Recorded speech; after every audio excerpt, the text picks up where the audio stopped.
dampak bencana yang terjadi di Bali, 10 September 2025 tidak main-main. Belasan nyawa melayang, akibat banjir bandang yang melibas beberapa wilayah Bali. Belum lagi bangunan rusak, kehilangan harta benda, dan kerusakan lainnya yang belum bisa terhitung semuanya.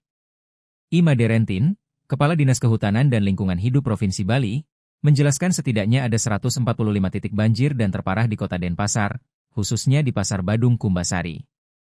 Ia tak menampik banjir ini disebabkan oleh timbulan sampah yang menjadi masalah di Bali. Selain memang karena faktor alam, seperti cuaca ekstrim dan lain sebagainya. Saya tidak menampik adanya alih fungsi lahan, tetapi saya ingin mengatakan bahwa hutan di Bali sekitar 24,27%. Lalu apakah itu ideal? Tentu belum. Sebutnya dalam pelatihan peningkatan kapasitas jurnalis peliputan bencana alam, di Denpasar, Bali, Sabtu 4 September 2025. Rentin, sapaan akrabnya, mendapatkan tugas dari Gubernur Bali, Wayan Koster, untuk mengupayakan agar dalam kurun waktu 2 tahun hutan di Bali bisa mencapai minimal 30%.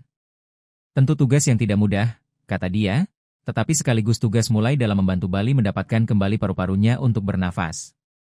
Penghijauan dan rebosisasi atensi khusus, terutama bantaran sungai dan penegakan hukum dikencangkan untuk pencaplokan bangunan yang melanggar perda tata ruang, tegasnya pria yang pernah menjabat Kepala Pelaksana BPBD Provinsi Bali ini. Masalah lain yang perlu diatensi adalah sampah di Bali, yakni mencapai 154,65 ton untuk total sampah bencana di Bali. Jenisnya beragam, ada kayu, beton, plastik, logam, besi, dan sampah organik. Timbulan sampah di aliran sungai menjadi salah satu biang kerok tingginya air saat banjir menerjang di kala musim penghujan.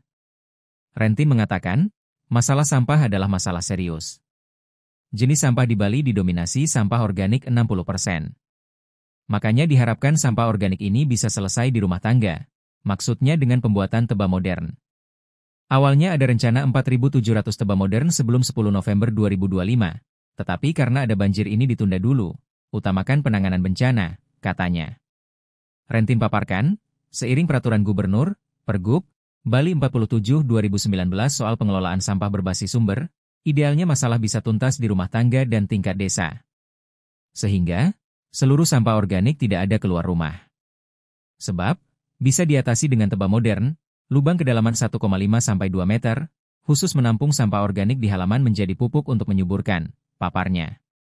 Walaupun setelah itu, tentu masalah sampah dan rebisasi akan jadi urgensi utama Made Rentin dan timnya. Ia berharap benang kusut sampah dari hulu ke hilir bisa teratasi segera. Sehingga bencana alam sedemikian rupa tidak terulang lagi di Pulau Dewata. Download Tribun X sekarang, menghadirkan lokal menjadi Indonesia.